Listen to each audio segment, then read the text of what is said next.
আপনি দেখেন এত বড় বড় দাড়ি নিয়ে নিজেরা তো দিন কায়েম করার চেষ্টা করেই না, আরো যারা করার পর্যায়ে চলে এসেছে তাদের এখন বিরুদ্ধে এই 54 বছর আগের ফতোয়া আরম্ভ করেছে।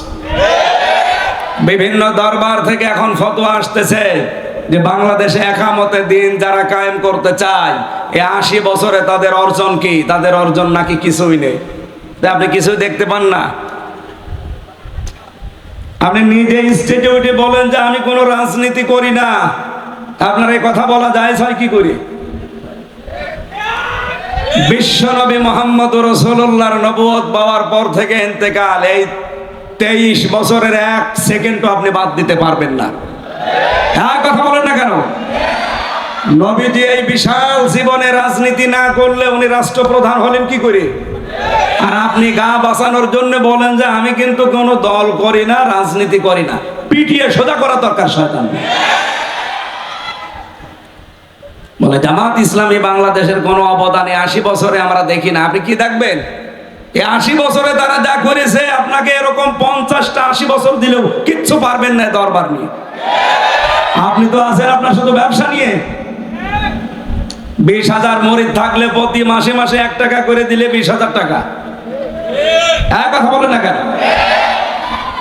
আল্লামা সাইদি রহমতুল্লাহ আলাইহি উনি যে মাঝে মাঝে ভণ্ড বীরদেরকে মুখোশ খুলে দিতেন, এমনি না। কারণ দেখেন যার 20,000 মুরিদ আছে সারা বাংলাদেশ মিলে, ওর আর কিছু করা লাগবে? ও মরণ পর্যন্ত শুধু বসে খেয়ে চলে যাবে। অথচ ওরে দরবারের খলিফা করে আল্লাহ পাঠায়নি, মসজিদে মাদ্রাসার জন্য না, ওরে আল্লাহ পাঠিয়েছিলেন জমিনে। আজ আমরা জমিনে থাকতে চাই না, এই জন্যই তো জালেমদের এত গাত্রদাহ শুরু হয়েছে। আমির হামজা এতদিন জমিনে ছিল না, ছিল বিভিন্ন জায়গায়। একটা কথা আমার পক্ষে বিপক্ষে কেউ বলে না, নিশ্চুপ ছিল। কিন্তু যখনই জামাত ইসলামী বাংলাদেশ আমাকে নমিনি বানিয়েছে কুষ্টিয়া সদরের জন্য, এই যে রাম আর বামপাড়া, বিশেষ করে জালেম যারা এখন নতুন যুক্ত হয়েছে তাদের সাথে মুনাফিকেরা, কোথাকার সেই 12 সাল 13 সালের ভিডিও কাটছাট করে আগে নেই পরে নেই, এখানে বসাব করিবেন, না করিলে 50 টাকা জরিমানা, এইরকম সাজিয়ে মানুষের সামনে এখন বিভ্রান্ত ছড়াচ্ছে।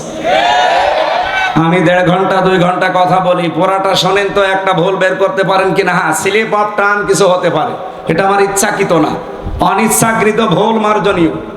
আমি ইচ্ছা করে যদি কিছু বলে থাকি সেইটা আপনি সঙ্গে সঙ্গে আসেন। যতগুলো তথ্য এ পর্যন্ত বলেছি ইচ্ছা করে একটাও ভুল বের করতে পারিনি, শুধু কাটছাট করা ছাড়া। অনিচ্ছাকৃত ভুল, ওটাকে আমি নিজে ইচ্ছা করে করি, মুখ দিয়ে বের হয়ে যায় মানুষ হিসাবে, সেটার জন্য আমি সরি বলি এবং সংশোধন হওয়ার জন্য আমি চেষ্টা চালাই। এরপরও যারা পেছনে লেগে থাকে, আমি নাই ক্ষমা চাই, আল্লাহ আমারে আশা করি ক্ষমা করে দেবে। আপনি গীবত করে কি করলেন বলেন? আপনি গীবত করে কি করলেন? আপনার নিজের নেকিগুলো তো নষ্ট হয়ে গেল, কিছু আমল আখলাক যা ছিল সব আমার আমল নামায় চলে আসবে।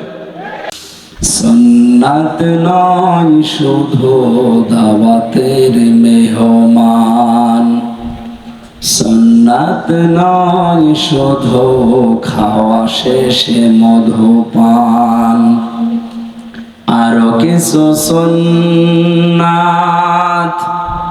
আছে তুমি জানো কি? জানলেও জীবনে কখনো তা মানো কি? আলহামদুলিল্লাহ। চাঁপাইনবাবগঞ্জ জেলার সদর থানার অন্তর্গত 11 নম্বর ওয়ার্ড সেবা সংস্থা কর্তৃক আয়োজিত তাফসীরুল কোরআন মাহফিলের স্বনামধন্য সভাপতি বাংলাদেশ জামাত ইসলামী, এই নামটা বললে এখন কলিজা ভরে যায়, প্রাণ খুলে জবান ছেড়ে নামটা আমরা এতদিন বলতেও পারতাম না।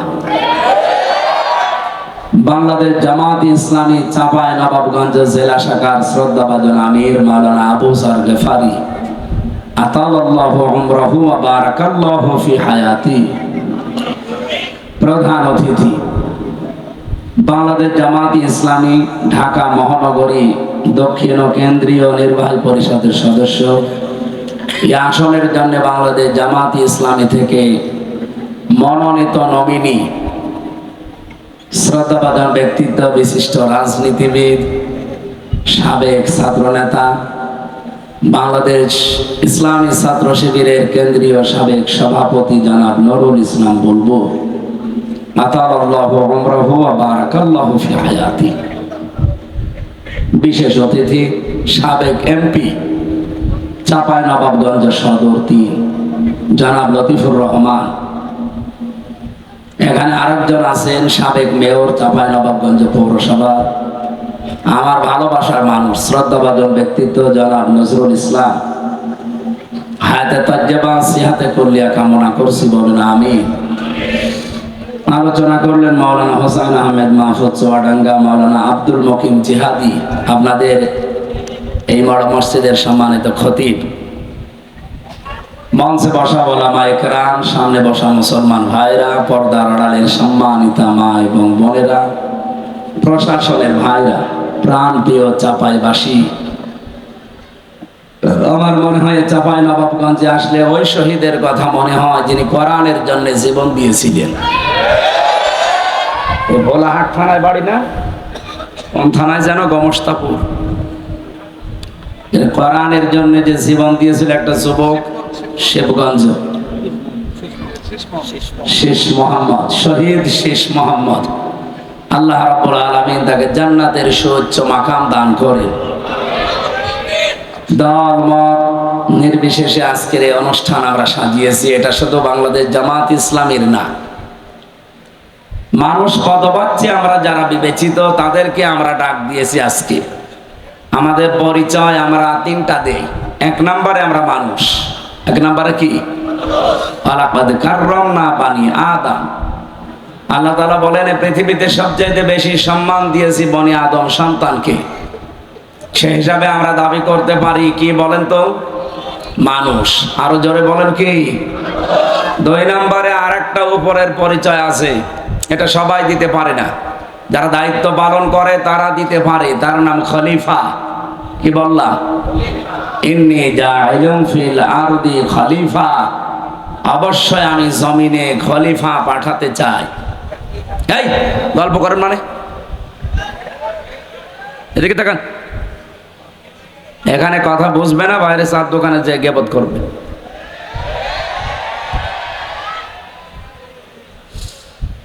আল্লাহ তাআলা ফেরেশতাদেরকে বলেছিলেন ইন্নী জাইলুন ফিল মাদারিসি খলিফা। কি জবাব দিলেন না? অনেকে বলেছিলেন যে আমি মাদ্রাসায় খলিফা পাঠাবো। আজ যারা শুধু মাদ্রাসার খলিফা হয়ে বসে আছে, ইন্নী জাইলুন ফিল খানকা খলিফা, আমি খানকায় খলিফা পাঠাবো বলেছিলেন।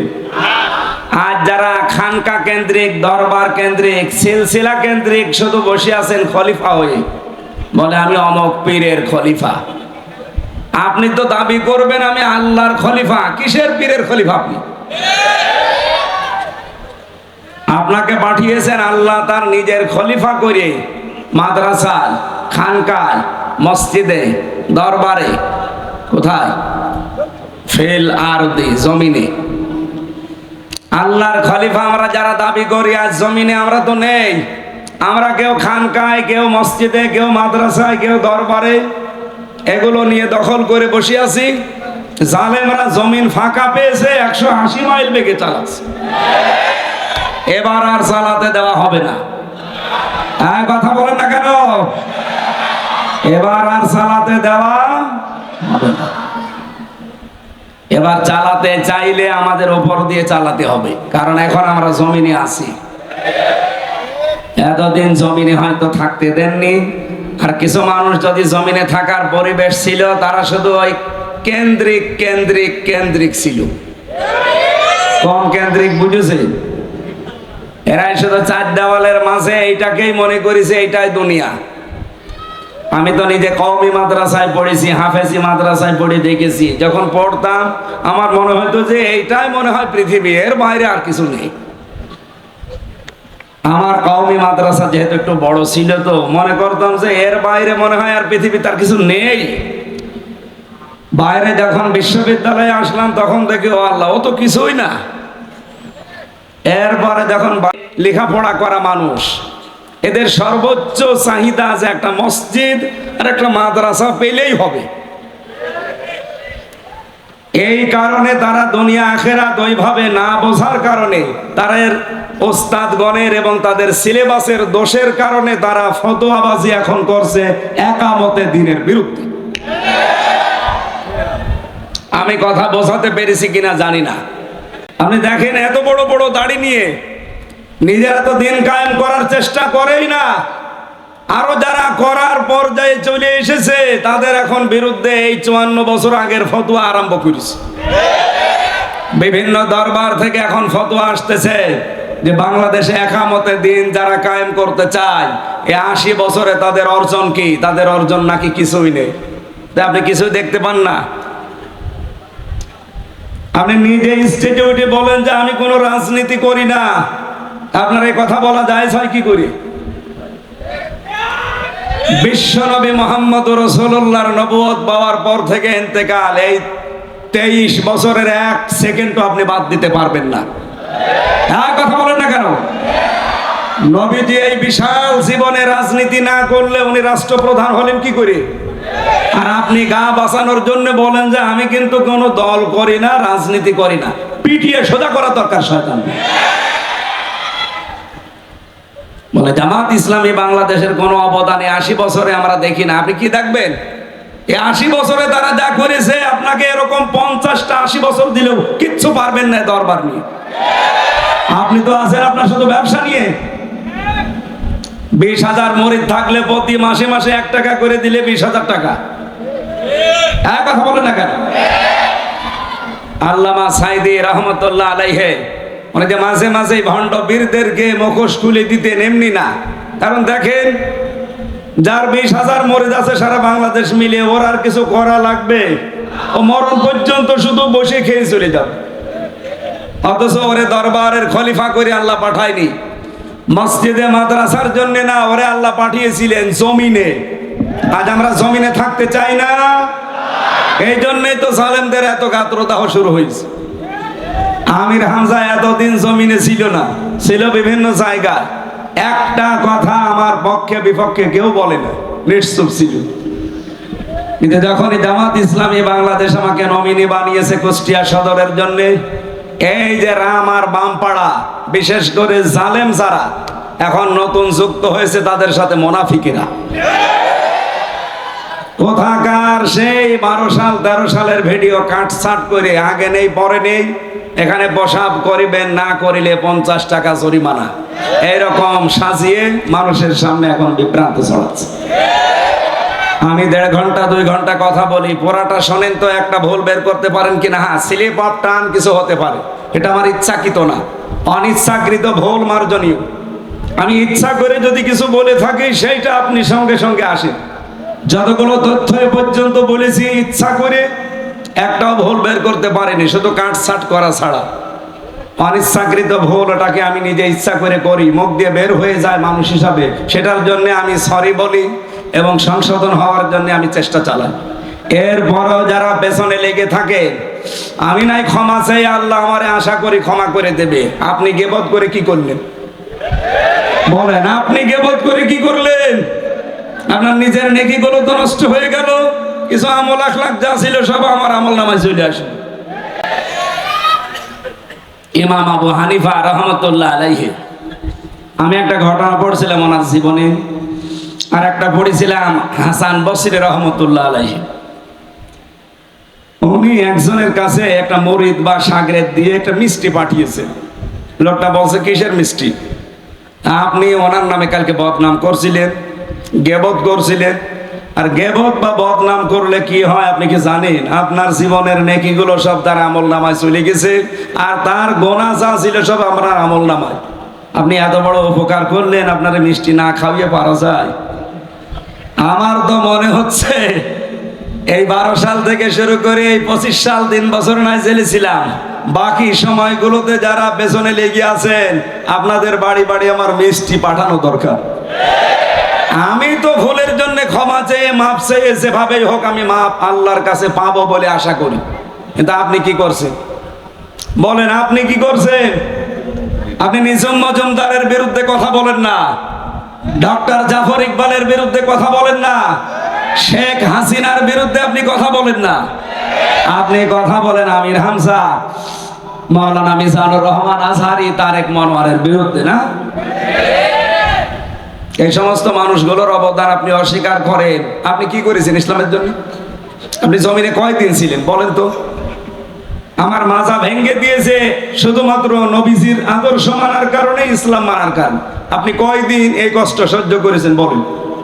আমার মাজায় দড়ি টাঙিয়ে 11 ঘন্টা টাঙিয়ে রেখেছিল জালেমরা, 11 ঘন্টা। আমি ইশারায় নামাজ পড়েছি, পেশাব পায়খানার জন্য মাত্র 2 বার 2 মিনিট করে ছুটি দিয়েছিল। বলেন তো, মাথা নিচের দিকে পা উপরের দিকে 11 ঘন্টা এভাবে থাকা আপনি কয়দিন থেকেছেন? আমার মাথার চুল থেকে পায়ের তালু পর্যন্ত 1 ইঞ্চি জায়গা বাকি নেই যেখানে টর্চার করে না।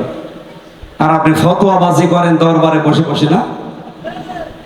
আপনার পেট আর জহব্বা ছাড়া কি আছে কি? কিছু কিছু পীর এই দেশে আছে না, যারা জামাত ইসলামের অবদানকে দেখতে পায় না।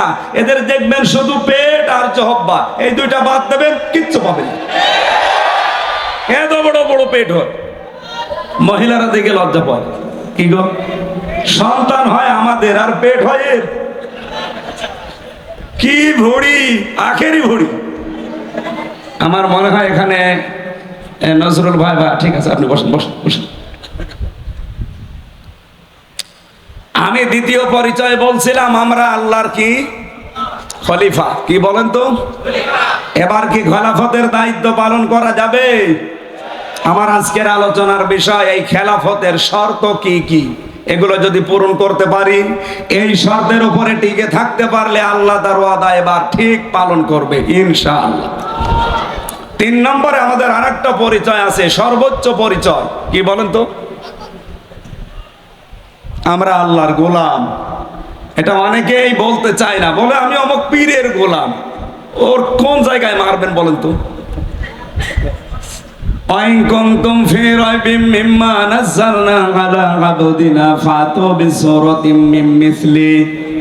আল্লাহ পাক বলেন, কোরআন আমি আমার যে বান্দার উপরে নাজিল করেছি, এখানে কি বলেছে যে এটা আমি নাজিল করেছি এমন কোন বড় কোন বিষয় দিয়ে? আলা আব্দিহি, আমার বান্দার উপরে। কোরআন শরীফ পড়ে আমি পেয়েছি আল্লাহর কাছে সব চাইতে প্রিয় নাম আব্দুন বা আব্দুল্লাহ। নবীজিকে আল্লাহ এই নামটা ধরে পুরা কোরআনে বহু জায়গায় ডাক দিয়েছেন। তাবারাকাল্লাযী নাযালাল ফুরকানা আলা আবদিহি লিয়াকুনা লিল আলামিনা নাযীরা। বলেন আল্লাহু আকবার। আপনাকে মানুষ হওয়া সহজ, খলিফার দায়িত্ব পালন করা সহজ, কিন্তু আব্দুন বা গোলাম হওয়া অত সহজ না। গোলাম হতে হলে শুধুমাত্র এই গর্দানটা আল্লাহ ছাড়া কারো কাছে আপনি নত করবেন না, এই সিদ্ধান্ত নিয়ে দুনিয়ায় টিকে থাকা লাগবে। এটা টিকে থাকার জন্য আমাদের জাতির পিতা যিনি হযরত ইব্রাহিম নবী আলাইহিস সালাম আমাদের নাম দিয়েছেন, তিনি মুসলিম। মুসলিম মানে আত্মসমর্পণকারী। আমরা যার তার সামনে আত্মসমর্পণ করি না। আমরা যদি আত্মসমর্পণ করি, মাথা নত করি, আমরা গোলামি করি কার? এখানে গোলাম শব্দটা অনেক দামি শব্দ। আল্লাহ নবীকে এই নামে ডাক দিয়েছেন, গোলাম বলে। আমার গোলাম, আমার বান্দা। সুতরাং আমাদের 3টা পরিচয়ের ভেতরে আমরা মানুষ হিসাবে, যেহেতু অন্য ধর্মের মানুষও এখানে থাকতে পারেন, আপনাদেরকে আমরা ওয়েলকাম জানাচ্ছি। এটা শুধুমাত্র মুসলমানদের জন্য অনুষ্ঠান না। তাফসীরুল কোরআন মাহফিল যেই লিখেছেন, সেটা মানুষ হিসাবে যারা পদবাচ্য বিবেচিত সবার জন্য। সুতরাং অন্য ধর্মের কেউ আসলে আপনি আসেন, কোরআনে কারিম শোনার পরে আপনারা নিরাপদে আপনাদের বাড়িতে পৌঁছান, এটা কোরআনের দায়িত্ব। ওয়াইন আহাদুম মিনাল মুশরিকিনা ইস্তাজারাকা ফাজিরহু হাত্তা ইয়াসমাআ কালামাল্লাহ সুম্মা আবলিগহু মা'মানা। আল্লাহ পাক বলেন, হে নবী, মুশরিকদের কোন দল যদি আপনার কাছে এই বলে আশ্রয় চায় যে আমি কোরআন শুনতে চাই, আজকে চাঁপাইনবাবগঞ্জের এই 20-25-30 কিলোর ভেতরে যদি কোনো মুশরিক থাকেন, কোনো ইহুদি থাকেন, কোনো খ্রিস্টান থাকেন, কোনো বৌদ্ধ থাকেন, অন্য কোনো জাতির লোক যদি বাস করেন, আপনাদেরকে আহ্বান জানাচ্ছি, কারণ আপনার জন্য এরা মাইকিং করেছে। কি কথা বলেন না কেন? প্রচার সবার জন্যই হয়েছে। আসেন, আল্লাহর কোরআন শোনানো হবে। নিরাপদে শোনার পরে আল্লাহ পাক বলেন, হে নবী, এদেরকে আপনি বাড়ি পর্যন্ত নিরাপদে যেতে পারে সেই ব্যবস্থাও করে দেবেন। আর বাংলাদেশে এখন সেই ব্যবস্থা অলরেডি আছে। আপনি আসেন, শোনার পরে আপনি নিরাপদে যান। যেহেতু মানুষ হিসাবে আমরা দলমত নির্বিশেষে, জাতি, বর্ণ, ধর্ম সবাই এসেছি, কিন্তু আমি খলিফার দায়িত্ব বুঝিয়ে দেওয়ার জন্য আজকের তেলাওয়াতকৃত আয়াত সূরা নূর 55 নম্বর আয়াত পড়েছি। লক্ষ লক্ষ হাদিস থেকে মাত্র একটা হাদিসের টুকরা পড়েছি। এর পরের অংশে আরো কিছু কথা আছে। আমি হাদিসটা আর হালকা ব্যাখ্যা করার পরে তাফসিরে চলে যেতে চাই। আর আবি হুরায়রা রাদিয়াল্লাহু তাআলা আনহু قال قال النبي صلى الله عليه وسلم। না, এইভাবে তো ক্লাস করা যাবে না। এই ছেলে, দাঁড়িয়ে আছেন কেন? বসেন। মাঝখান থেকে এখানে ওঠাউঠি করে। এই ছেলে, বসো। কেউ উঠবেন না, ঘন্টা খানেক সময় নিচ্ছে, কেউ উঠবেন না। বসেন বসেন।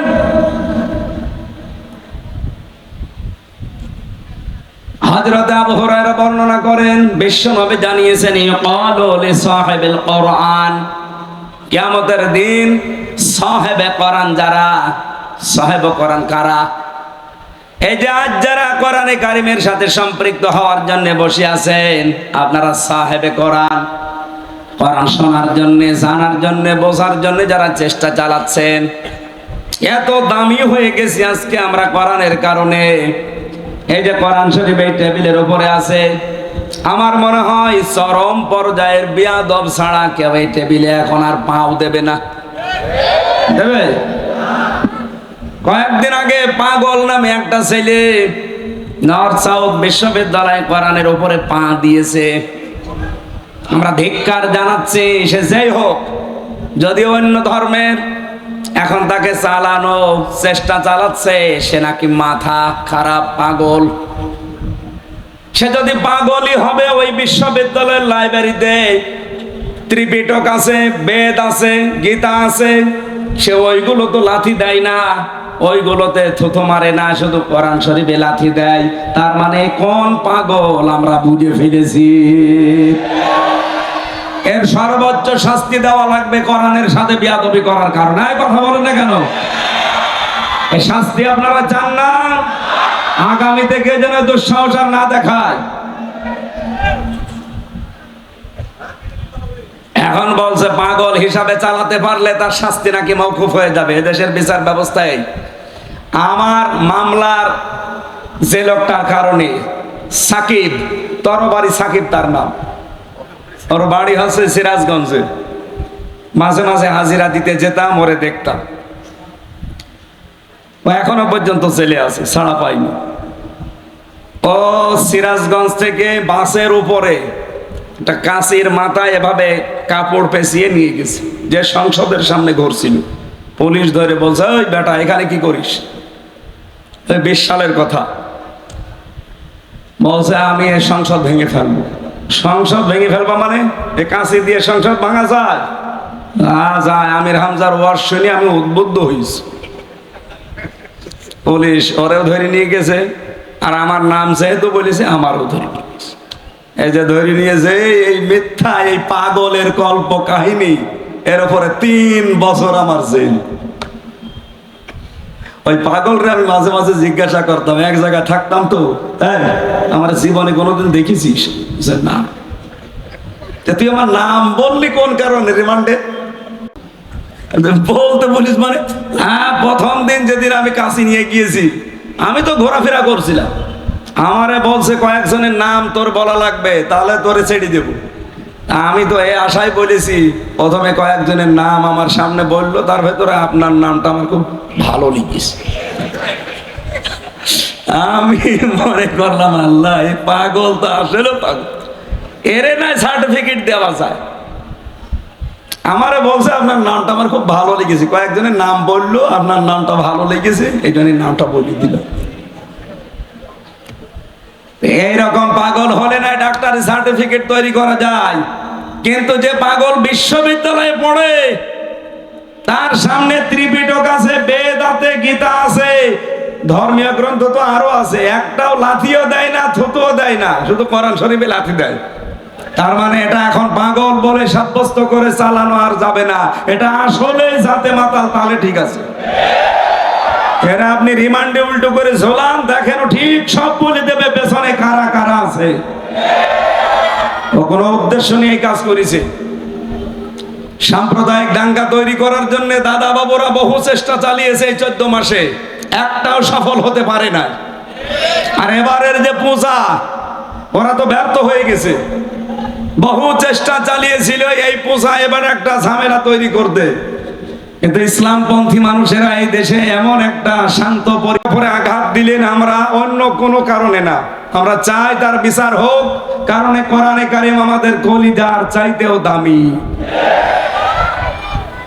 সেই কোরআন থেকে মাত্র একটা আয়াত পড়েছি, আর লক্ষ হাদিস থেকে যে হাদিসের প্রথম বরাত বলছি, এই কোরআনের সাথে সম্পৃক্ত থাকার কারণে এত মর্যাদা। আল্লাহর নবী বলেন আহলুল কোরআনি হুম আহলুল্লাহি ওয়া খাসাতুহু। কোরআনওয়ালা যারা, এরা সাধারণ মানুষ না, এরা আল্লাহর পরিবারভুক্ত এবং খাস ব্যক্তি। সুবহানাল্লাহ বলতে পারেন নাই? এই চাঁপাইনবাবগঞ্জে বহু মানুষ কোরআনওয়ালা মানুষকে নিয়ে টিটকারি করে।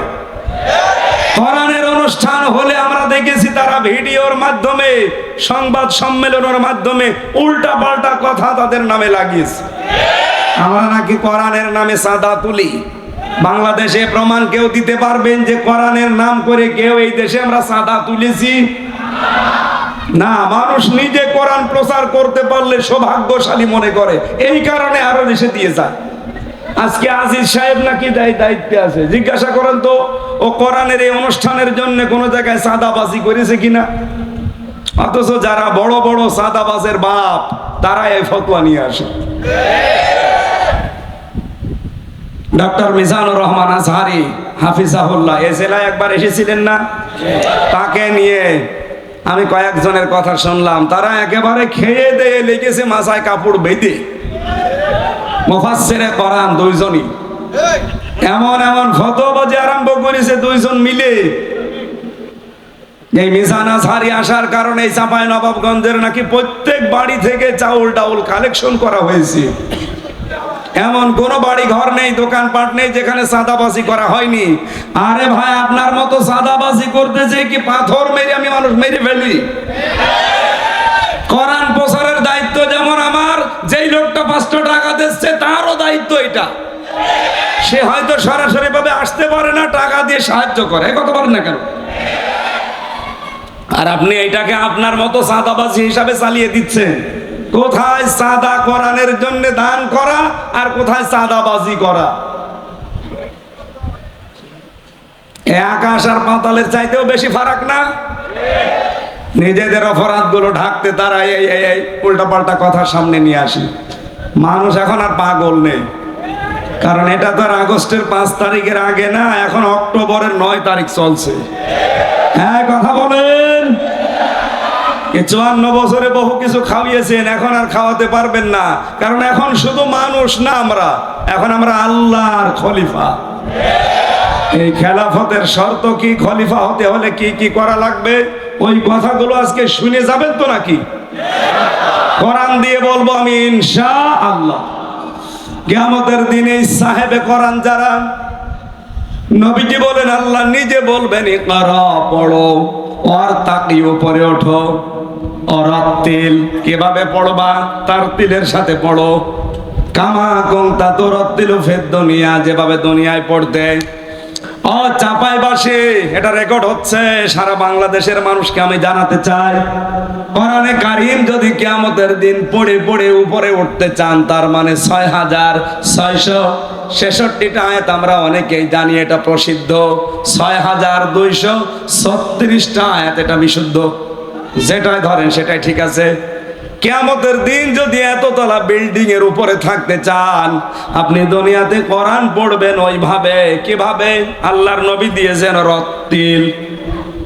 কোরআনে আপনি তিনটা শব্দ পাবেন কোরআন পড়ার ব্যাপারে: করা, রতালা আর তালাওয়া। তিনটা শব্দের ব্যাখ্যা করতে গিয়ে আমি পেয়েছি চারটা অর্থ। কোন মানুষ যদি কোরআন পড়তে চায় সে যেন শুদ্ধ করে পড়ে তার তিলের সাথে। ওয়ারাত্তিলিল কোরআনা তারতিলা। আমি আশা করবো আজকে থেকে সিদ্ধান্ত নিয়ে যাবেন, এই রমজান আসার আগে আপনি তার তিলের সাথে শুদ্ধ করে কোরআন পড়া শিখবেন। এই দাবি আমি করতে পারি কিনা বলেন তো? যারা যারা পারেন না তারা হাত তোলেন। লিল্লাহে তাকবীর। ও বাকি তো সবাই পারে, আলহামদুলিল্লাহ। চাঁপাইনবাবগঞ্জ এটা মুসলমানদের, আমার মনে হয় এটা আতুর ঘর। বাংলাদেশে আমরা যে সমস্ত জেলাকে মুসলমানদের ঘর বাড়ি বলে মনে করি, তার ভেতরে সাতক্ষীরা, চাঁপাইনবাবগঞ্জ, চট্টগ্রাম। চাঁপাইনবাবগঞ্জ 2 নম্বরে আছেন আপনারা। অত্যাচার, জুলুম, নির্যাতন সহ্য করেছেন সাতক্ষীরার পরে আপনারা। ইতিহাস হয়ে থাকবে ইনশাআল্লাহ। তাহলে এই দাবি আপনারা আশা করছি রমজান আসার আগে পূরণ করবেন। দ্বিতীয় নম্বরে, কোরআনে কারিম শুধু পড়লে হবে না, তার তিলের সাথে পড়ার চারটা যে শর্ত বলছে এটা আমি বানিয়ে বলছি না, ইবনে মাসউদ থেকে বর্ণিত। নবীজি জানিয়েছেন কোরআনে কারিমকে কেউ যদি হক আদায় করে পড়তে চায়, আল্লাযীনা আতাইনাহুমুল কিতাবা ইয়াতলুনাহু হাক্কা তিলাওয়াতি। সূরা বাকারার 221 নম্বর আয়াতের প্রথম অংশে আছে, আমি এই কোরআন যাদেরকে দিয়েছি তারা এর হক আদায় করে তেলাওয়াত করে। উলাইকা ইউমিনুনা বিহি, এরা আমার কোরআনে বিশ্বাসী। ওমা ইয়াকফুর বিহি ফাউলাইকা হুমুল খাসিরুন। এখানে হক আদায় করে যদি কেউ না পড়ে কোরআন, আল্লাহ বলেন তারা কোরআন বিশ্বাস করে না, এই মানুষগুলো ক্ষতিগ্রস্ত। বলেন নাউজুবিল্লাহ। এ পর্যন্ত আমার মনে হয় আপনি আয়াত শোনার পরে কিছু বোঝেননি, এবার বুঝবেন। এদিকে তাকান। আল্লাহ যে হাক্কা তিলাওয়াতি দিয়েছেন, হক আদায় করে তেলাওয়াত। আমি হক আদায় করে তেলাওয়াতের ব্যাখ্যা যতগুলো তাফসীর মিলিয়েছি, ফি জিলালিল কোরআনে আমার কাছে সবচাইতে বেশি পারফেক্ট মনে হয়েছে। সাইয়্যিদ কুতুব রহমাতুল্লাহ আলাইহি তিনি বলেন, কেউ যদি কোরআন হক আদায় করে পড়তে চায় সে যেন তেলাওয়াত করে থেমে থেমে শুদ্ধ করে স্পষ্টভাবে, যেটা আমি আপনাদের আহ্বান জানালাম। 2 নম্বরে, শুধু পড়লে হবে না, এটাকে আপনাকে বোঝার চেষ্টা করা লাগবে। কি কথা বুঝতেছেন? আপনি দেখবেন সূরা হিজরের 87 নম্বর আয়াতটা একটু বাড়িতে, ওয়ালাকাদ আতাইনাকা সাবআম মিনাল মাসানি ওয়াল কুরআনাল আযীম। বলেন আল্লাহু আকবার। আল্লাহ বলেন, অবশ্যই আমি হে নবী আপনার কাছে 7টা আয়াত বিশিষ্ট একটা কোরআন দিয়েছি। এটা পূর্ণ পাঠ করা লাগে। এই যে বারবার আপনাকে কোরআন পাঠ করা লাগে কেন জানেন? এই মহান কোরআনকে, এই 7 আয়াত বিশিষ্ট সূরাকে আমরা সূরা ফাতিহা বলে ডাকি। কেন বারবার এটা পড়া লাগে? দিনরাত 24 ঘন্টায় শুধু ফরজ নামাজও কেউ যদি পড়ে 17 রাকাত, কয় রাকাত? এই 17 রাকাত নামাজের প্রতি রাকাতে এই সূরা ফাতিহা কিন্তু একবার করে পড়া লাগে। কি কথা বলে না কেন? কেন বারবার এটা রিভাইজ দিচ্ছেন, বারবার এটা রিপিট করছেন কেন? একটা উদ্দেশ্য আল্লাহর আছে, আপনি যেন বোঝেন যে আপনি কি বলতে চান আল্লাহকে। কোরআন শরীফ আমি একটা স্টাডির জায়গায় রেখে দেখলাম, কোরআনে কারিমে আল্লাহ তেলাওয়াত সাজিয়েছেন 5 ওয়াক্ত নামাজের ফরজ, সুন্নত, ওয়াজিব, নফল। এই নামাজগুলো যদি আপনি পড়তে থাকেন, তাহাজ্জুদ আছে, ইশরাক আছে, আওবিন আছে, বিভিন্ন নামাজ আছে। এই নামাজগুলোতে যদি কোরআন শরীফ আপনি নিয়মিত পড়েন, আমি মিলিয়েছিলাম জেলখানায় থাকতে এটা 7 দিনে পড়া কোরআন শরীফ নামাজের ভেতরে পড়ে শেষ করা সম্ভব। আমি নিজে পড়েছি, 5 ওয়াক্ত নামাজ মিলে আমি সুন্নত পড়লেও 4 পৃষ্ঠা দিয়ে 4 রাকাত পড়তাম। তাহাজ্জুদে প্রায় 2 পারা, 2.5 পারা, 3 পারা চেষ্টা করতাম পড়ার। এরপরে আওয়াবের নামাজে 1 পারা, এরপরে ইশরাক নামাজে 1 পারা। এভাবে করে করে আমি দেখেছি 7 দিনে পুরা কোরআন শরীফ শুধু নামাজেই শেষ করা সম্ভব। ওই সময় আমি একটা চিন্তা নিয়ে এসেছিলাম, কেন আল্লাহ সিস্টেমগুলো করে দিলেন এত তেলাওয়াতের। আমার বুঝ এসেছে, এটা কোরআন কেন্দ্রিক যদি মানুষ জীবন গঠন করতে পারে, ওকে আপনি এই পৃথিবীতে পিটিয়েও শিরিক করাতে পারবেন না। এটা আমি বুঝে ফেলেছি ওই সময়। আপনি দেখবেন, এই জন্য নামাজের ভেতরে পড়বেন, একটু বোঝার চেষ্টা করবেন যে কি পড়ছেন। নামাজে যাওয়ার আগে 2-5 মিনিট অন্তত বাংলা অর্থটা, শাব্দিক অর্থগুলো একটু দেখে যাবেন। নামাজে তেলাওয়াত করলে আপনার মন বসে যাবে। 3 নম্বরে শুধু বুঝলে হবে না, যা বুঝলেন ওইটা আপনার প্র্যাকটিক্যাল লাইফে মানা লাগবে। কথা বলবেন এখন। আমার প্রশ্ন, এই বাংলাদেশে এই 54 বছরে কোরআনে কারিম আছে না নেই?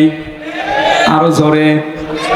কিন্তু ব্যক্তিগত জীবন থেকে আন্তর্জাতিক জীবন পর্যন্ত মেনে চলার পরিবেশ আছে। এমন এমন অফিস এই দেশে আছে সরকারি, যেখানে চেষ্টা করলেও হালালকে হালাল জানে মানা যায় না, হারামকে হারাম জেনে মানা যায় না। এরকম অফিস নেই দেশে? চলেন আপনাকে দেখাবো। 3টা বছর আমি নিজে প্র্যাকটিক্যাল দেখেছি। আদালতের ইট পর্যন্ত টাকা চাই।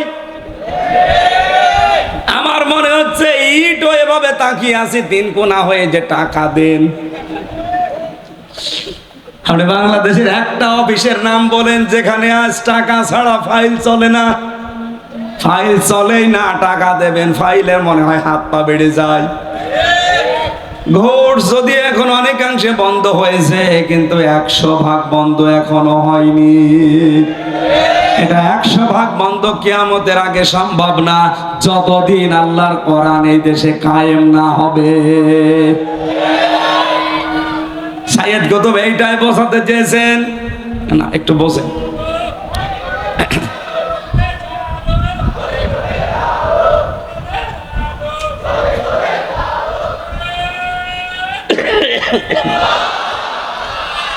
তাকবীরই যদি দেবেন, আপনার মতো মরা মানুষ তাকবীর দেওয়ার দরকার আছে? তাকবীর দেওয়ার দরকার ছিল একটা যুবক মানুষের, বুড়ো মানুষ। একটা যুবক মানুষ, ওটা তো শিবিরে ছেলে পেলে নেই। ওই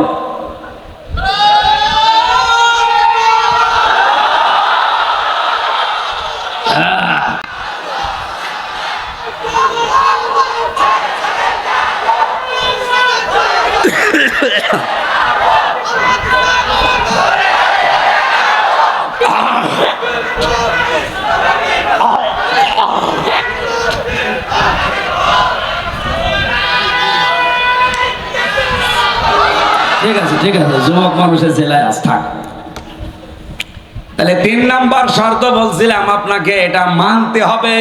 আর মানার জন্য আমরা এবার চেষ্টা চালাচ্ছি পরিবেশ তৈরি করার। কথা বলছেন না কেন? চাঁপাইনবাবগঞ্জের এই 11 নম্বর ওয়ার্ড থেকে শুরু করে সংসদ পর্যন্ত এমন ভাবে এবার কোরআন দিয়ে আমরা সাজাতে চাই, যেন কোরআনে 11 নম্বর ওয়ার্ড থেকে সংসদ পর্যন্ত মানা যায়। আপনি তো ডিস্টার্ব হয়ে যাবে, তাড়াতাড়ি করে।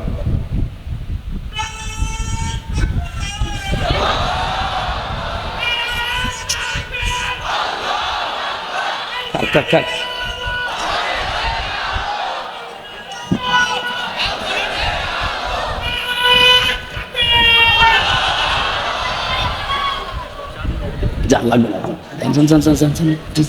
থাক। চাঁপাইবাসে 4 নাম্বারটা বলছিলাম, এই পৃথিবীর ময়দানে কোরআন যেন মানুষ মানতে পারে সেই ব্যবস্থা করে দিতে হবে। এই 4টা বিষয় যারা মেনে চলে, তারা কোরআন হক আদায় করে পড়ে। আল্লাহর ভাষায় এরাই মাত্র কোরআনে বিশ্বাসী। এবার আপনি নিজের সাথে আয়াতটা মিলান, বাংলাদেশে কোরআনে বিশ্বাসী মানুষ কেমন পাবেন? আজ কত মানুষ কোরআনের রেফারেন্স দেয় সংসদে দাঁড়িয়ে, অথচ চারটার একটাও মানে না। আমি নিজে তাকে প্রমাণ করব, আসেন। আপনি যদি আমার সামনে শুদ্ধ করে কোরআনে কারিমের একটা সূরা পড়তে পারেন, আপনাকে আমি মিষ্টি খাওয়াবো। অথচ রেফারেন্স দিচ্ছে কোরআনের, মনে হচ্ছে আল্লামা হয়ে গেছে। স্বামী আর স্ত্রী বানিয়েছে কোন মিস্ত্রি? এক নাম্বার তো পেলাম না। দুই নাম্বারে কোরআনে কারীম বুঝবে, শুধু আয়াত পড়ে লাকুম দীনুকুম ওয়ালিয়া দিন, লা ইকরাহা ফিদ্দিন, অথচ আয়াতের বাংলা অর্থ যদি সঠিকভাবে বলতে পারে আমি মিষ্টি খাওয়াবো। বাংলাটাও পারে না। একটা আয়াতের কমপক্ষে আমি 33টা করে অর্থ পেয়েছি, আমার এই মোবাইলে আছে। কয়টা বলতে পারবেন আপনি? লা ইকরাহা ফিদ্দিন, দিনের ব্যাপারে বাড়াবাড়ি নেই। লাকুম দীনুকুম ওয়ালিয়া দিন, তোমার ধর্ম তোমার, আমার ধর্ম আমার। এটা কি বুঝেছেন আপনি? 33টা অর্থ করা লাগবে এক একটা আয়াতের। আপনি আন্দাজে একটা আয়াত পড়ে বাংলা অর্থ জানা নেই, আগা নেই, মাথা নেই বলে দিলেন। কোন আয়াত থেকে রেফারেন্স দিতে হলে কমপক্ষে উসুলে তাফসীরের মূল নীতি হচ্ছে তার আগের আয়াত পরের আয়াতের সাথে সম্পর্ক আগে বলা লাগে। যারা আলেম আছে জিজ্ঞাসা করেন তো, উসুলে তাফসীরের মূল নীতি 15টা, এর 9 নাম্বার নীতি হচ্ছে আগের আয়াত পরের আয়াতের সাথে রিলেটেড কি আছে এটা আপনাকে আগে জানা লাগবে। আপনি কোন কারণে লাকুম দীনুকুম ওয়ালিয়া দিন ফতোয়া দিতে যান? এদেশে বহু মানুষ এই ফতোয়া দিতে গিয়ে ধরা খেয়েছে। হাসিনা একবার বলেছিল লাকুম দীনুকুম ওয়ালিয়া দিন, রাহুল বুখারী। এটা বলে না, আয়াত পড়ছে কোরআনের, দলিল দিয়েছে বুখারীর। 3 নাম্বারটাও নেই, আপনি মেনেও চলেন না। আপনার 3.5 হাত বডির ভেতর ইসলাম নেই। কথা বলেন না কেন? আপনি তাকান, তার 3.5 হাত বডির ভেতর ইসলাম আছে, তার পরিবারে ইসলাম আছে, তার স্ত্রী দেখলে শয়তান পর্যন্ত লজ্জা পায়। একটা বউ হইল, বউ দেশে মানুষের নেই। চাপায় নবাবগঞ্জের জন্য বদনাম একটা, কি বউ গো, আমি নিচে নামলাম না। তারা ভুল ধরে জামাত ইসলামী বাংলাদেশের আদর্শ নিয়ে। আপনার তো আদর্শই নেই। জামাত ইসলামী বাংলাদেশের যে আদর্শ আছে, এই জন্যই তারা টিকে আছে। আপনার তো আদর্শই নেই। আপনি কি নিয়ে মানে যে তর্ক বিতর্ক করেন, কি নিয়ে করেন? আপনার আদর্শ আছে? বলেন তো আপনি কি আদর্শের উপরে আছে? আপনার আদর্শ চাঁদাবাজি করা, একটা আদর্শ হলো। আপনার আদর্শ পাথর দিয়ে মানুষ হত্যা করা, একটা আদর্শ হলো। যারা এইভাবে চাপাবাজি করে গলাবাজি করে চালিয়ে চলে যাচ্ছেন, আমি বাংলায় বলছি, আপনার কাছে কোনো আদর্শ নেই। কারণ আপনি যার আদর্শ মানেন সে লোকটাও সঠিক না। এই পৃথিবীতে আমরা যার আদর্শ মানি তিনি সঠিক। মুহাম্মাদুর রাসূলুল্লাহ, তিনি সঠিক ছিলেন, তাকে আল্লাহ নিজে পরিচালিত করত। তাছাড়া বাংলাদেশে আর যাদের আদর্শ আপনারা কেউ মেনে চলে, আবার বুক ফুলিয়ে বলেন আমি অমকের সৈনিক, আপনার নেতাই তো ঠিক নেই। তার যে 70 বছরের জীবন, এই গ্যারান্টি কেউ দিতে পারবে যে জীবনে কোনোদিন জেনা করেনি, কোনোদিন জীবনে একটা মিথ্যা কথা বলিনি? হ্যাঁ, কথা বলেন না কেন? আমরা যারা আদর্শ প্রচার করি, কায়েম করতে চাই, গ্যারান্টি আমরা দিতে পারি। ওয়া ইন্নাকা লাআলা খুলুকিন আযীম, এমন মহান চরিত্র আল্লাহ তাকে দিয়েছে, কিয়ামত পর্যন্ত কোল কিনারা করে পাবেন না যে কি আদর্শ তার ভেতরে আল্লাহ দিয়েছে। আযীম শব্দ আল্লাহ কাউকে দেয়নি, মুহাম্মদুর রাসূলুল্লাহকে দিয়েছেন। আর এক জায়গায় দিয়েছেন আল কোরআন আল আযীম। ওই যে কিছুক্ষণ আগে সূরা হিজরের 87 নাম্বার আয়াত পড়লাম। কোরআনকে আল্লাহ আযীম বলেছেন, আর মুহাম্মদুর রাসূলুল্লাহর আদর্শকে আল্লাহ আযীম বলেছেন। সুবহানাল্লাহ বলতে পারেন না? এজন্যই চাপাবাজি গলাবাজি বাদ দেন। আমরা চাপাবাজি করছি, গলাবাজি করছি, আমাদের একটা আদর্শ আছে। আর আপনারা যারা এগুলো করেন, একটারও কোনো আদর্শ নেই। আপনার যা ভালো লাগে করতে পারেন। আপনার রাগ হবে আমি জানি, আপনার রাগ দেখার জন্য আমি আসি না, আমি সঠিকটা তুলে ধরলাম। যারা এই কথাগুলো আমাদের উপরে দোষ চাপিয়ে দিতে চান, উল্টা পাল্টা, পেছনের দিকে আর যেতে চাই না। এখন আমরা দেশকে সামনের দিকে নিয়ে যেতে চাই। 4 নাম্বারটাও আপনারা চেষ্টা করেন না, কিন্তু আমরা চেষ্টা করছি। আমরা চাই নিজে শুধু মানবো না, মানুষ যেন মানতে পারে সেই ব্যবস্থা করে দিতে চাই। কামা কুনতা তুরাত্তিলু ফিদ দুনিয়া, এইভাবে করে আমরা যেহেতু পড়ছি, কিয়ামতের দিন আমরা এই হক আদায় করে পড়তে পারবো। অরাত্তিল অরতাকি, পড়বো আর উপরে উঠতে থাকবো। ফাইন্না মানসিলাকা ইনদা আখিরি আয়াতিন তাকরাউহা, নবীজি বলেন পড়তে পড়তে যেখানে পড়া শেষ হয়ে যাবে ওই জায়গায় আল্লাহ তোমার স্থান দেবে। জোরে বলেন সুবহানাল্লাহ। এই হাদিসটা আমি সহ যারা এসেছি প্রত্যেকের জীবনে আল্লাহ যেন মানার তৌফিক দেন। সূরা নূর 55 নম্বর আয়াত, এখানে 64টা আয়াত আছে, মাত্র একটা আয়াত পড়েছি। আমার আলোচনার বিষয়, আমরা যে আল্লাহর খলিফা, এই খেলাফতের দায়িত্ব পালন করতে হলে কি কি শর্ত মানা লাগবে সেইগুলো। আল্লাহ রাব্বুল আলামিন বলেন, এদিকে তাকান ভাই, না হচ্ছে না ক্লাস, এভাবে হবে না। আপনি এখানে আসলেন কেন? হ্যাঁ, যান যান, চলে যান, তাড়াতাড়ি যান, তাড়াতাড়ি যান। আপনার যে শরীর, ওরে বাবা, এত মনে হচ্ছে জবাই করলে 2 গ্রাম খানা হয়ে যাবে। না, এরকম স্বাস্থ্য দরকার। আমার তো শেষ করে দিয়েছে। হাসিনার উপরে এমনি রাগ হয় আমার, এই কারণে আমার কণ্ঠ শেষ করে দিয়েছে, তেঁতুল খাবিয়ে খাবিয়ে, যৌবন তেঁতুল খাবিয়ে শেষ করে দিয়েছে। এমনকি আমার কণ্ঠটাও নষ্ট করে দিয়েছে তেঁতুল খাবিয়ে। প্রত্যেক খাবারে খালি আমার তেঁতুল দিত, খেলে খান, না খেলে না খেয়ে মরে যান। কারণ ওই ফাঁসির কন্ডেম ছেলে কেউ দেখারও কেউ নেই, বলারও কেউ নেই। ওই শয়তানদের যা বলতো ওরা তাই করতো। আর কপালটাও আমার খারাপ, কারারক্ষীর দায়িত্বে যেই কয়টা পেয়েছিলাম 100টার ভেতরে আমার মনে হয় 90টাই সব মালায়ন। মালায়ন তো বলা ঠিক না, হিন্দি। দেবদুলা, সুব্রত বালা, আশিক কুমার, চয়ন ঘোষ, নাম মুখস্থ করে ফেলেছি।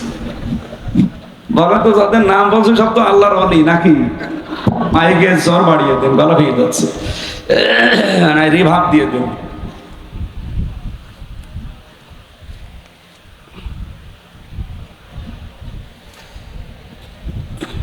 সূরার নাম কি মনে আছে নাকি দেখি তো? কোরআনের 55টা নাম আছে, তার ভেতরে 5 নাম্বার নাম পেয়েছি আমি, নূর। কোরআনের নাম কি? এই নূর একটা সূরারও নাম।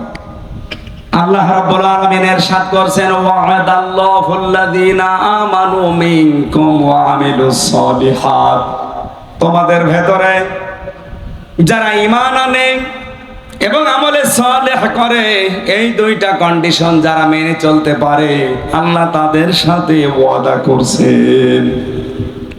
আমার প্রশ্ন হচ্ছে, আল্লাহ পাক এখানে ওয়াদা দিয়েছেন, ওয়াদা করছে না করেছে? এটা মাঝি, অতীতের শব্দ। আল্লাহ ওয়াদা করে ফেলেছেন। আমার প্রশ্ন, বলেন তো, আল্লাহর ওয়াদা যখন থেকে তিনি করলেন ওই দিন থেকে আজকের দিন পর্যন্ত মিথ্যা হয়েছে? আরো জোরে বলেন। মিথ্যা হয়নি, তার প্রমাণ কি?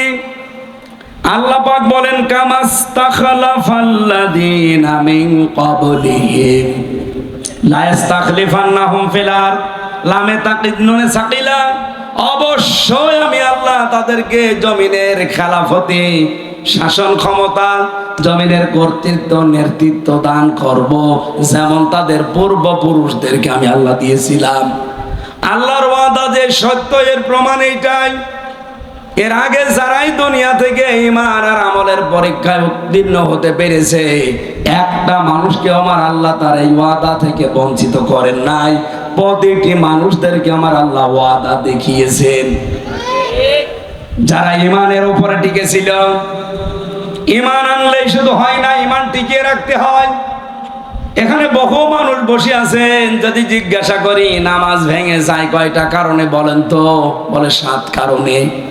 কথা বলে দেখেন। যদি এখন বলা হয় যে রোজা ভেঙে যায় কয় কারণে বলেন তো, হয়তো 10টা কারণ বলবেন। কোন মানুষকে যদি জিজ্ঞাসা করি, এখানে যারা একটু জাননেওয়ালা, যে হজ ভেঙে যায় কয় কারণে, যদি ওর লেখাপড়া করা থাকে বলতে পারবে যে হজ এই কয় কারণে ভেঙে যায়। আমার মনে হচ্ছে এখানে একটা বিষয় 100 জনের প্রায় 90 জন পারবে না। যদি এখন বলা হয় যে ঈমান ভেঙে যায় কয় কারণে, 100 জনের 90 জনই ফেল করবে। এই কথা বলেন না কেন? অথচ খেলাফতের দায়িত্ব দেওয়ার জন্য প্রথম শর্ত ঈমান। আপনার ঈমান থাকলেই হবে না, ঈমান আবার ভেঙে যায়, নষ্ট হয়ে যায়। ঈমান যেন টিকে থাকে, সেই জন্য ঈমান ভাঙার কারণগুলো জানা লাগবে। আমি একটা একটা করে হাদিস থেকে বলছি, মিলিয়ে নেন আপনার ভেতরে পাওয়া যায় কিনা। 1 নম্বরে, ইবাদতে আল্লাহর সঙ্গে যদি কাউকে শিরিক করেন আপনার ঈমান ভেঙে যাবে। সূরা মায়েদার 72 নম্বর আয়াতে আছে দলিলটা, সূরা নিসার 48 নম্বর আছে। 2 নম্বরে, আল্লাহ ও বান্দার মধ্যে কাউকে মধ্যস্থকারী কেউ যদি মনে করে তাহলে তার ঈমান ভেঙে যাবে। এটা সূরা ইউনূসের 18 নম্বর আয়াতে আছে। কাফেরকে কেউ যদি কাফের মনে না করে তার ঈমান ভেঙে যাবে। সূরা আলে ইমরানের 28 নম্বর আয়াতে আছে। মুসলমানদের বিরুদ্ধে মুশরিকদের সমর্থন এবং সহযোগিতা করা, যেটাই বাংলাদেশে এখন একটু বেশি হচ্ছে। অনেকে শেয়ার পাওয়ার জন্য ঈমানের ধার ধারছে না, দাদারা যা বলছে ও তাই করছে। আমি নাম না নিয়ে বললাম, আপনি দেখেন এটার সহযোগিতা করলে আপনার ঈমান ভেঙে যাবে। সূরা মায়েদার 51 নম্বর আয়াতে আছে, সূরা তাওবার 23 নম্বর আয়াতে আছে। জাদু শিক্ষা করা এবং শেখানো আপনার ঈমান ভেঙে যাবে। সূরা বাকারার 102 নম্বর আয়াতে আছে। দ্বীনের কোন বিধানকে নিয়ে যদি কেউ ঠাট্টা বিদ্রূপ মস্করা করে তার ঈমান ভেঙে যাবে। সূরা তাওবার 65-66 নম্বর আয়াতে আছে। দ্বীন ইসলাম থেকে কেউ যদি মুখ ফিরিয়ে অন্য দ্বীনের দিকে একটু মুখ ঘুরিয়ে নেয়, এটা সূরা সাজদার 22 নম্বর আয়াতে আছে। কাউকে দ্বীন শরীয়তের ঊর্ধ্বে যদি কেউ মনে করে তার ঈমান ভেঙে যায়। সূরা মায়েদার 3 নম্বর আয়াতে আছে। রাসূলুল্লাহর ফয়সালার তুলনায় অন্য কারো ফয়সালাকে কেউ যদি উত্তম মনে করে, এটা সূরা নিসার 65 নম্বর আয়াতে আছে। মুহাম্মদুর রাসূলুল্লাহর আনিত বিধানকে কেউ যদি অপছন্দ করে, এটা আছে সূরা মুহাম্মদের 9 নম্বর আয়াতে এবং সূরা নিসার 65 নম্বর আয়াতে। এই দলিলগুলো আমি যা বললাম বাড়ি যে রেকর্ড করে ফেলেছেন, একটু মিলিয়ে দেখবেন আপনার ঈমান আছে না গেছে। কোরআনে কারীম জানাচ্ছে, ওয়ামিনান নাসি মান ইয়াকুলু আমান্না বিল্লাহি ওয়া বিল ইয়াউমিল আখিরি ওয়া মা হুম বিমুমিনিন। মানুষের ভেতরে অনেক মানুষ এমন আছে বলে আল্লাহ তোমাকে বিশ্বাস করি, কিয়ামত হবে তাও বিশ্বাস করি। আল্লাহ বলেন ওয়া মা হুম বিমুমিনিন, এরা কিন্তু মুমিন না। কথা হচ্ছে এই কথা যা বললো এটা তার মুখের কথা, এটা তার মনের কথা না। এরকম পাবলিক দেশে নেই। বলেন বলেন। সুতরাং আমাদের ঈমানের উপরে টিকে থাকতে হলে ঈমান ভাঙার কারণগুলো জানা দরকার। আশা করছি 10টা আপনি মুখস্থ করে নেবেন বাড়িতে। আমি আয়াত নাম্বারগুলো বলে দিয়েছি, কারণও 10টা বলেছি। রেকর্ড যদি করে থাকেন মিলিয়ে মিলিয়ে দেখবেন আপনার ঈমান আছে না চলে গেছে। একটা বই লিখেছিলাম এই বিষয় নিয়ে, ঈমান আনার পদ্ধতি, মুসলমান কখন কাফের হয়ে যায়। 120 পৃষ্ঠা লিখেছিলাম। এটা মনে হয় গাড়িতে এখন আর নেই। তাজিব সেন্টার রাজশাহী থেকে এটা পাবলিশ করে।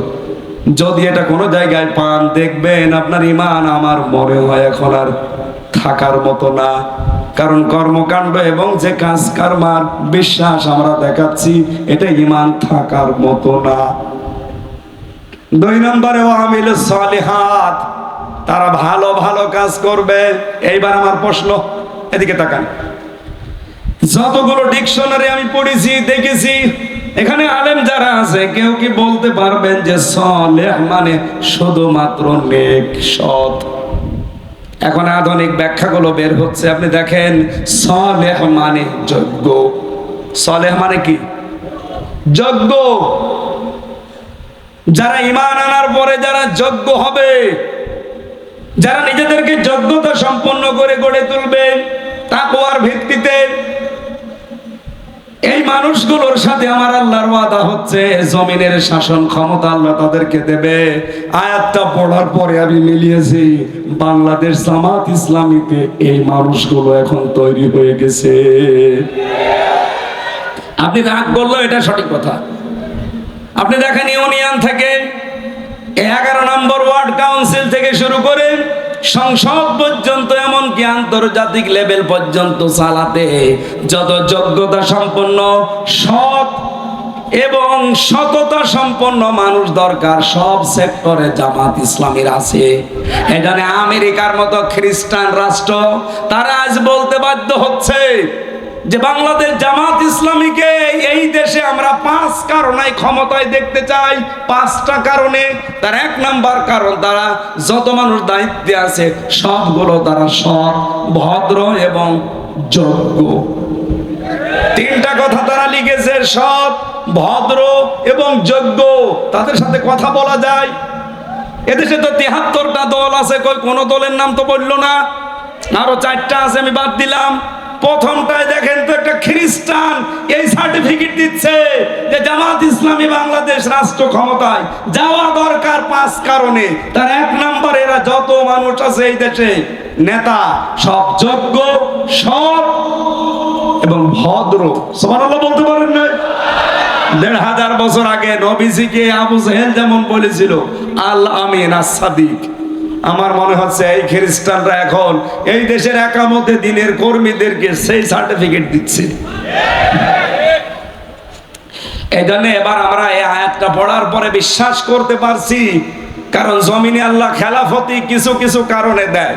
তার 1 নাম্বার কারণ, যখন আল্লাহ দেখে জমিনে এই মানুষগুলো সবচাইতে বেশি অত্যাচারিত হচ্ছে, এই অত্যাচারের বদলা হিসাবে তাদেরকে শাসন ক্ষমতায় বসিয়ে দেয়। এটা আছে সূরা কাসাসের 5 এবং 6 নাম্বার আয়াত। ওয়া নুরিদু আন্না মুন্না আলাল্লাযিনা ইসতাদআফু ফিল আরদ। আমি আল্লাহ একটা ইচ্ছা করলাম, ফেরাউন যাদেরকে জমিনে দুর্বল করে রাখতে চেয়েছিল, জুলুম অত্যাচার নির্যাতন করে, অনাজালাহুম আইম্মাতান, আমি চাইলাম তাদেরকে জমিনের নেতৃত্ব কর্তৃত্ব দিয়ে নেতা বানিয়ে দিতে। আল্লাহ নেতা বানিয়ে দিচ্ছে না, এবং এই জমিনের শাসন ক্ষমতা বিশেষ করে ওয়ারিস তাদেরকে বানিয়ে দেব। এতটুকু আল্লাহ শেষ করে দেননি, অনুমাক্কিনা লাহুম ফিল আরদ, তাদেরকে আমি জমিনের কর্তৃত্ব দান করব, শাসন ক্ষমতায় বসিয়ে দেব। কেন বসাবো? অনুরিয়া ফিরাউনা ওয়া হামানা ওয়া জুনুদাহুমা, আমি ফেরাউন, হামান আর তার লোকজনকে দেখাতে চাই মিনহুম মা কানু ইয়াহজারুন, তাদেরকে সবচেয়ে বেশি ভয় যারা পেত ওই মানুষগুলোকে আমি আল্লাহ রাষ্ট্র ক্ষমতায় বসাতে চাই।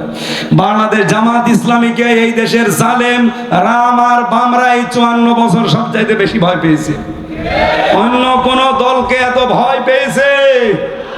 কারোর উপর অত্যাচার এভাবে হয়নি।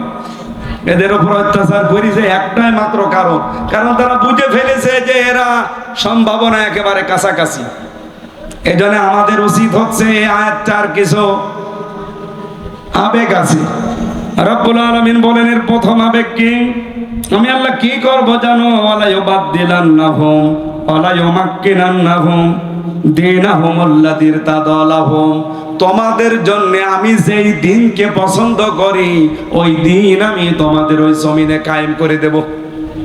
কথা থেকে খেয়াল করেন, ওয়ালা ইউমাক্কিনান্না লাহুম, লামে তাকিদ নুনে সাকিলা, দীনাহুম আল্লাযী ইরতাদালাহুম, তোমাদের জন্য যেই দিন আমি পছন্দ করেছি ওই দিন আমি ওই জায়গায় কায়েম করব। তার নাম কি? হ্যাঁ, কথা বলেন। আয়াত আমি 100 ভাগ বিশ্বাস করি। এই হিসাবে বাংলাদেশে এবার ইসলাম কায়েম হবেই, হয় আপনাকে নিয়ে নয় আপনাকে বাদ দিয়ে।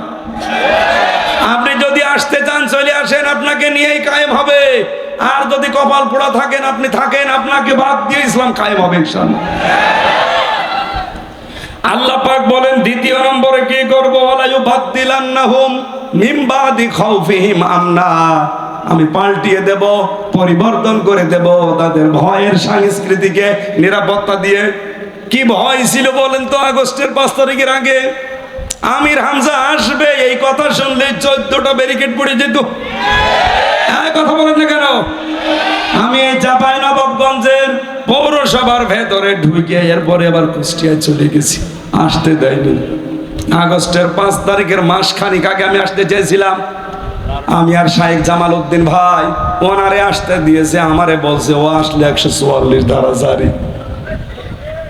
এতগুলো মানুষের সামনে কোরআনের কথা বলবো এরকম একটা পরিবেশ ছিল, সব আল্লাহ পাল্টিয়ে ভয়ের সংস্কৃতি দূর করে আজ নিরাপত্তা দিয়ে দিয়েছে।